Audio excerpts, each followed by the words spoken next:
When you look at the chaos that's swirling around you, when you see the noise of the world pulling you in 100 directions, it is easy to think that the solution is out there, out in the job, out in the relationship, out in the finances, out in the recognition. But the truth is, clarity does not begin outside of you. Clarity begins within you. You will never find peace until you stop chasing it in people, in possessions, and in circumstances, and start discovering it in yourself. The reason so many people feel pulled apart is not because life is harder than it's ever been. It's because they haven't taken the time to get centered. They are stretched thin, running on empty, filling their schedules with obligations, but leaving their souls starving for stillness. And when the soul is hungry, no amount of success will satisfy it. When the heart is restless, no relationship can fix it. When the mind is cluttered, no opportunity can bring peace. You have to get to the place where you say, I cannot control the storm, but I can control how I stand in the middle of it. I cannot stop the waves from rising, but I can anchor myself so that I am not tossed about. That's what it means to focus on yourself. It's not selfish, it's survival, it's wisdom, it's the recognition that if you don't deal with what's going on inside you, everything on the outside will overwhelm you. So many times we pray for God to change the situation, when in reality, He's waiting on us to change our perspective. You may not be able to shift the entire mountain, but you can shift how you climb it. You may not be able to change what they said about you, but you can change whether or not you let it define you. When you focus on yourself, when you focus on what's within, you begin to discover that the power to endure, the power to stand, the power to keep moving is already inside you. Have you ever noticed that people can live in the same house, work at the same job, go through the same storm, but one comes out broken and bitter while the other comes out wiser and stronger? What's the difference? It's not the environment, it's the inner environment, it's the mindset. It's the ability to guard your peace when everything else is trying to steal it.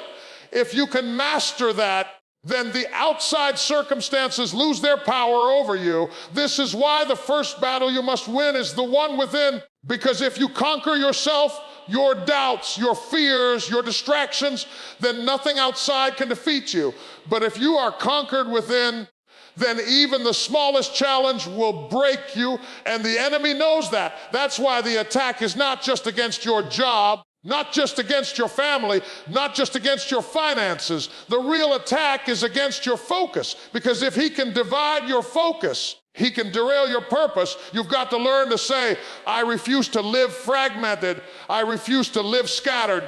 I will not allow every voice, every opinion, every expectation to dictate how I move. I'm going to take back my focus. I am going to center my soul. I am going to quiet my spirit long enough to hear God speak, because when you get clear on the inside, you can walk through chaos on the outside and still know exactly who you are.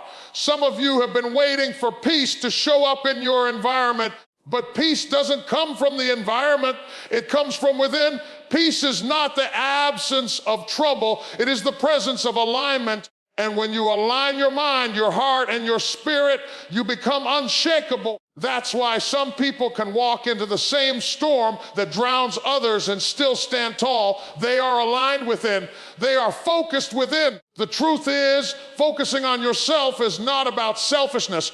It's about stewardship. You are stewarding the life God has given you. You are stewarding your mind. You are stewarding your body. You are stewarding your spirit.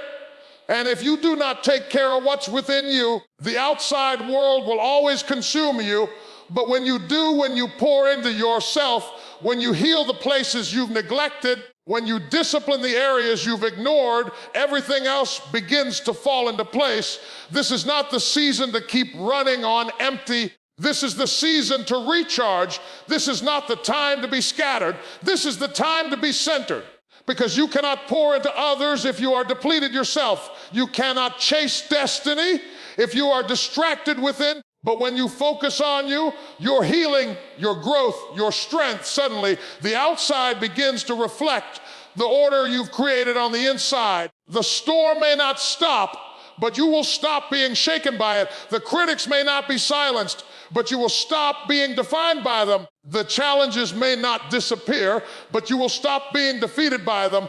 And when you learn to live like that, you begin to walk in a clarity that no circumstance can take away. So if you really want to see everything fall into place, stop trying to fix the world outside and start fixing the world inside. Because once you find clarity within, once you align within, everything else will find its place around you. Discipline is not a word most people want to hear. Discipline doesn't sound exciting. It doesn't sound glamorous.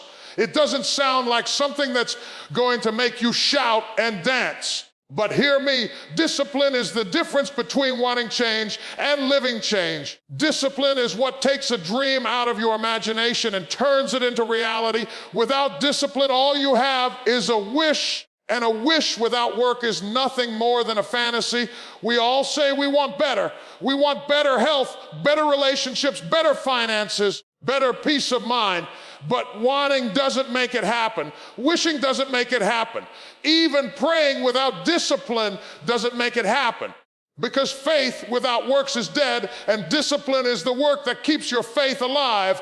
You can pray for peace, but if you keep feeding your mind with chaos, peace cannot take root. You can pray for strength, but if you neglect your body and mistreat yourself, strength cannot grow. You can pray for wisdom, but if you never sit down to read, to learn, to reflect, wisdom cannot flourish. God is not going to do for you what you refuse to do for yourself. He will open the door, but discipline is what makes you walk through it. Some people are waiting for motivation, waiting for inspiration, waiting to feel it before they move. But discipline doesn't wait on feelings. Discipline doesn't check the weather. Discipline doesn't ask for permission. Discipline shows up when it's inconvenient. Discipline shows up when you're tired. Discipline shows up when you're discouraged. Because discipline is not about how you feel, it's about what you've committed to do. Do you want to know why discipline is so powerful? Because discipline creates alignment. It lines up your actions with your intentions. It takes all the scattered pieces of your life and starts to put them in order. When you make discipline your lifestyle, your life begins to flow in harmony with your goals and your values. And when your actions align with your purpose, everything else begins to find its rightful place. Think about it. If you discipline your time, suddenly you discover you have room for what really matters. If you discipline your thoughts, you stop being tormented by every negative voice in your head. If you discipline your words, you stop speaking defeat over your life and begin declaring victory. If you discipline your habits, you stop sabotaging yourself and start building yourself. Discipline is the bridge between the life you have and the life you were created to live. The truth is, most breakthroughs don't come from big moments. They come from consistent little decisions.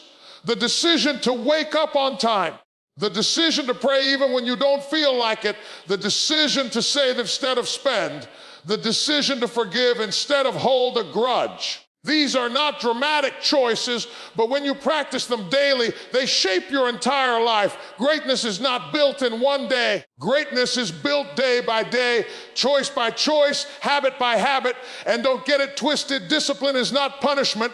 Discipline is protection. Discipline protects your purpose.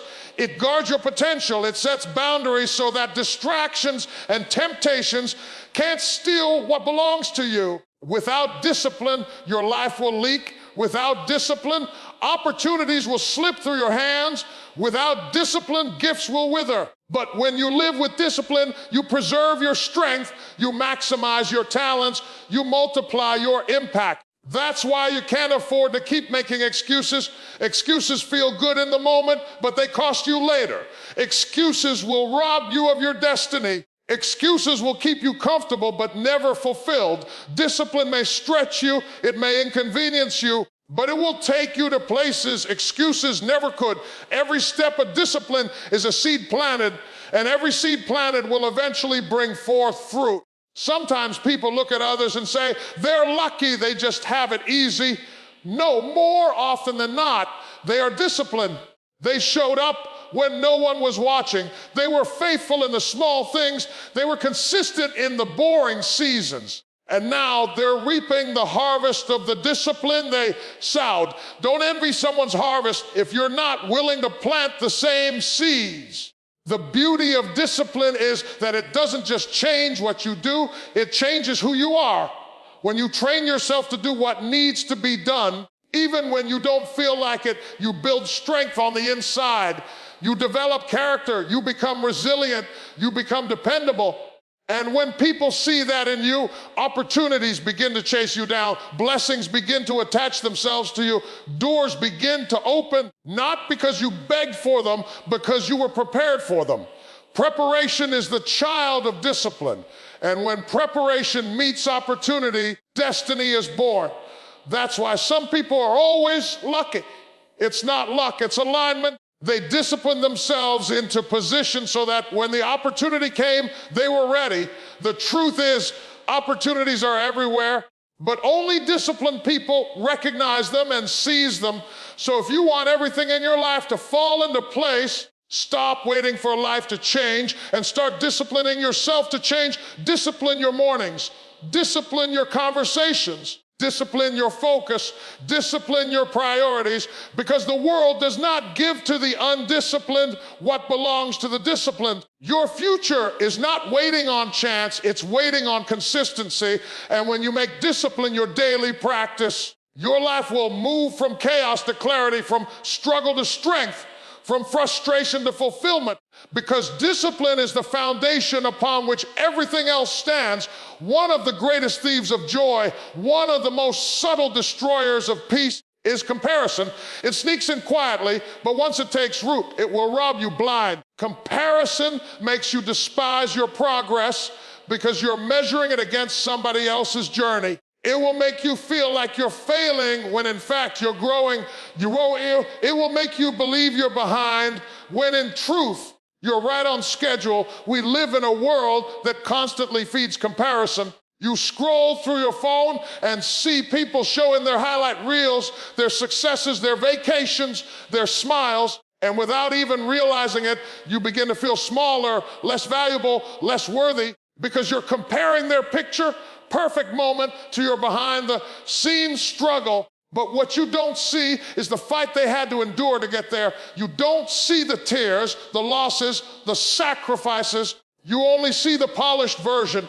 And if you're not careful, you'll start measuring yourself against something that's not even real.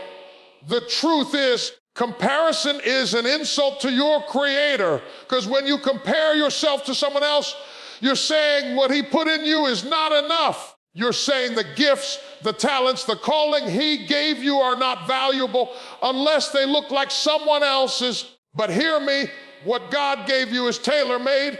It is designed specifically for your journey, your purpose, your assignment.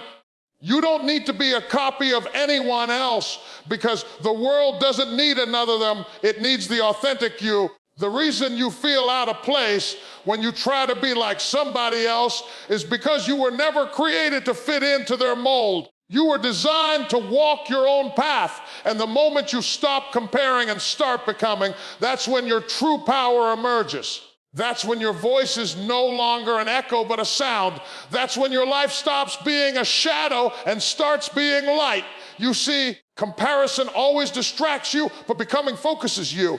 Comparison pulls your attention outward, but becoming pulls your attention inward. Comparison says, look at them. Becoming says, look at him and look at me. Comparison makes you compete, but becoming makes you complete. Some of you have been delaying your progress because you're too busy measuring your steps against somebody else's stride. You're looking at their pace and you're frustrated that you're not moving as fast, but you don't know that their pace was built for their race and your pace was built for yours. If you ran at their speed, you would burn out. If you carried their load, you would collapse. If you fought their battles, you would faint. That's why it's dangerous to compare. You don't know what it cost them to carry and what they carry. Instead of saying, why not me? You ought to start saying, thank God for me. Thank God for my path. Thank God for my process. Thank God for my portion. Because when you embrace your own journey, you stop resenting what you don't have and start cultivating what you do have. And when you water your own garden, your own fruit begins to grow. The enemy wants you so distracted by their harvest that you neglect your own soil.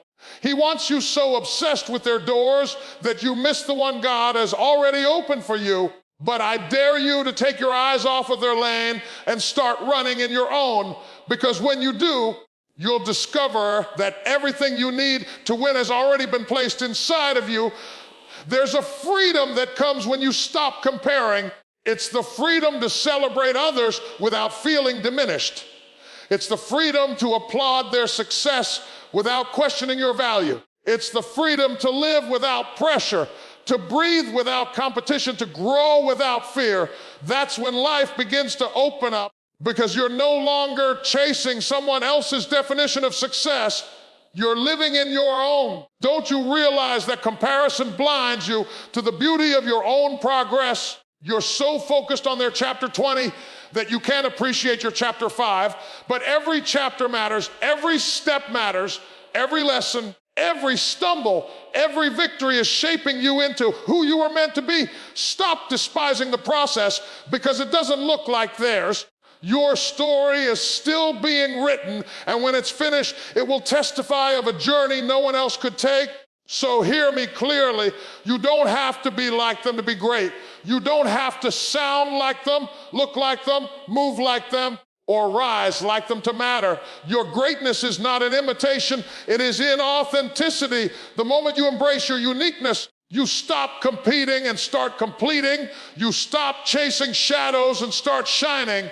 Everything you need to fulfill your assignment is already in you. It may not look like theirs, it may not sound like theirs, but it is yours and it is enough.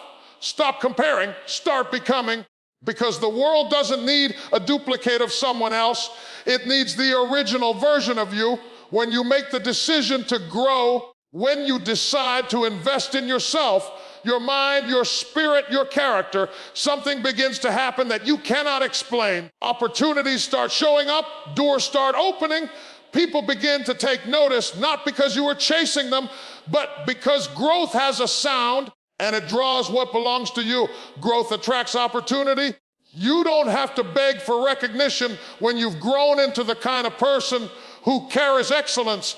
You don't have to chase relationships when you've developed into someone who knows their value. You don't have to manipulate situations when you've matured into someone who knows how to walk in integrity, because when you grow, the right things are drawn to you. The problem is many people want the opportunity before they're willing to do the growing. They want the promotion without the preparation. They want the influence without the discipline.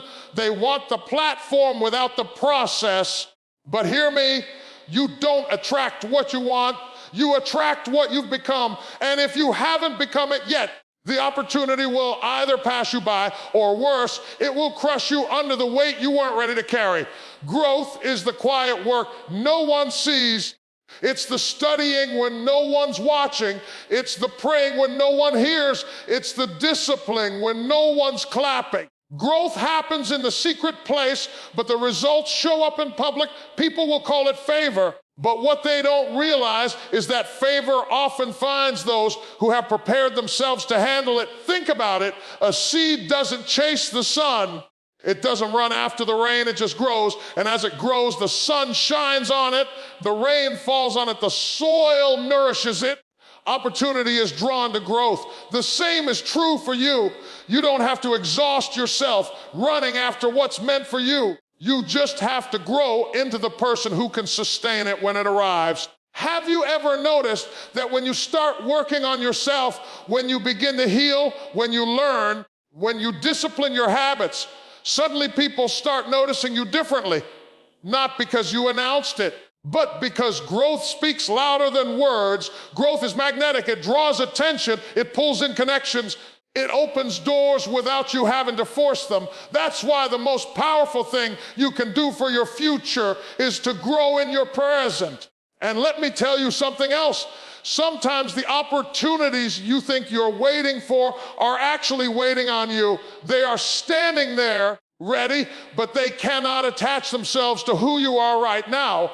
They are waiting for the version of you that has matured, that has endured, that has been stretched and shaped and molded. When you grow, you align yourself with the opportunities that already exist. That's why the greatest investment you can ever make is not in material things, but in yourself. Buy the book, take the class, develop the skill, heal the wound, strengthen the discipline, nurture the relationship with God, because when you grow, you expand your capacity.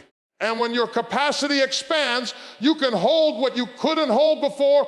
You see, the opportunities are not scarce. The blessings are not running out. The issue is not that there isn't enough out there. The issue is, have you grown enough in here to handle what's out there? Some people are praying for a table they haven't built the character to sit at. Others are asking for doors they haven't built the strength to walk through. But when you grow, when you develop, when you mature, suddenly what seemed out of reach comes within your grasp, not because it changed, but because you did. Don't you understand that growth makes you attractive to the right people? When you grow, you stop clinging to toxic relationships and healthier ones start appearing. When you grow, you stop chasing meaningless approval and respect begins to find you. When you grow, you stop needing to be validated because you've already validated yourself by putting in the work. People are drawn to strength. People are drawn to clarity. People are drawn to authenticity, and growth produces all of that. And here's the beauty. You don't have to announce that you're growing. You don't have to broadcast it. Growth doesn't need a commercial. It shows in your decisions. It shows in your patience. It shows in your peace. It shows in your resilience. And when people see it, they can't help but respond. Opportunities, resources, and connections are drawn to people who have cultivated themselves. So instead of wasting energy chasing what isn't ready for you, use that energy to grow. Stop running after doors and start building yourself into the kind of person who attracts doors. Stop exhausting yourself with worry about being overlooked and start working on becoming undeniable. Because when you grow, you won't have to force what's meant for you. It will come, and when it comes, you'll be ready to keep it, nurture it, and multiply it. If you really want to shift your life, stop waiting for opportunities and start growing into opportunities, because once you grow, everything that belongs to you will recognize you. So many people are chasing things on the outside, thinking that if they can just get the relationship right, if they can just get the career right, if they can just get the money right, then they will finally feel whole. But the truth is, wholeness doesn't come from what you achieve or acquire. It comes from who you become on the inside when you are whole within yourself. When you are grounded and healed and balanced, everything else in your life begins to fall into its rightful place. That's why you can see people who seem to have it all, the house, the job, the status, and yet they're still empty. Because wholeness cannot be purchased, it cannot be performed, it cannot be pretended. Wholeness is an inside job. It's about being at peace with who you are, at peace with where you are, and at peace with who God created you to be. So many times we make the mistake of believing that other people are the missing piece to our puzzle. We say, if I could just find the right partner, I'd be happy. If I could just land the right opportunity, I'd be fulfilled. If I could just get the recognition, I'd feel validated. But if you are broken inside, no partner, no opportunity, no recognition will fix it. You will keep trying to patch a hole that only healing can fill. When you are whole, you stop expecting others to complete you because you realize you were never incomplete to begin with. You stop placing impossible demands on people to fix wounds they did not cause. You stop searching for validation in environments that cannot see your worth. Instead, you begin to move from a place of overflow, not emptiness. You love because you are already loved. You give because you are already filled. You shine because you are already light. And let me tell you something, wholeness doesn't mean perfection. It doesn't mean you'll never feel pain or disappointment or doubt. Wholeness means you are no longer fragmented. It means you've gathered the broken pieces of your life and allowed God to make something beautiful out of them. It means you've stopped running from your wounds and started learning from them. It means you've accepted your past, embraced your present, and are hopeful about your future. When you live from a place of wholeness, your relationships change. You no longer cling to toxic connections out of fear of being alone. You no longer settle for less than you deserve. You no longer compromise your values just to fit in, because when you are whole, you know your worth. You understand your value. You recognize that you are not desperate for company. You are discerning about community. When you live from a place of wholeness, your work changes. You are no longer chasing titles for validation. You are no longer consumed by competition. You are no longer defined by applause or recognition. You work with excellence because excellence is who you are, not because you're trying to prove something. And when you carry that kind of wholeness, opportunities will find you, doors will open for you, and influence will follow you, not because you forced it, but because you were ready for it. Wholeness gives you peace in the middle of storms. It gives you stability in the face of uncertainty. It gives you clarity when the world is trying to confuse you. When you are whole, you stop being tossed around by every opinion, every trend, every expectation. You are anchored, you are steady, you are centered, and no matter what shifts around you, you remain grounded in who you are. That's why the most important work you can do is the work of becoming whole, not fixing the world, not fixing everybody else, but fixing yourself, healing the parts you've ignored, strengthening the areas you've neglected, facing the truths you've avoided. Because when you are whole, everything else in your life, your relationships, your career, your finances, your peace will align with that wholeness. And here's the powerful thing: when you walk in wholeness, you don't just impact yourself, you impact everyone around you. Whole people raise whole families, whole leaders build whole communities, whole hearts produce whole love. Wholeness is not just for you, it's for the generations that come after you. But you cannot wait for someone else to make you whole. You cannot wait for life to hand it to you. You have to make the decision to do the work, to take the journey, to pursue the healing, to embrace the growth, because wholeness is a choice. It's a daily commitment. It's deciding every morning that you will no longer lie broken when you were created to live whole. So stop chasing completeness in places that cannot give it. Stop waiting for the outside to fix what only the inside can heal. Focus on becoming whole within yourself, and you will watch as everything else begins to align.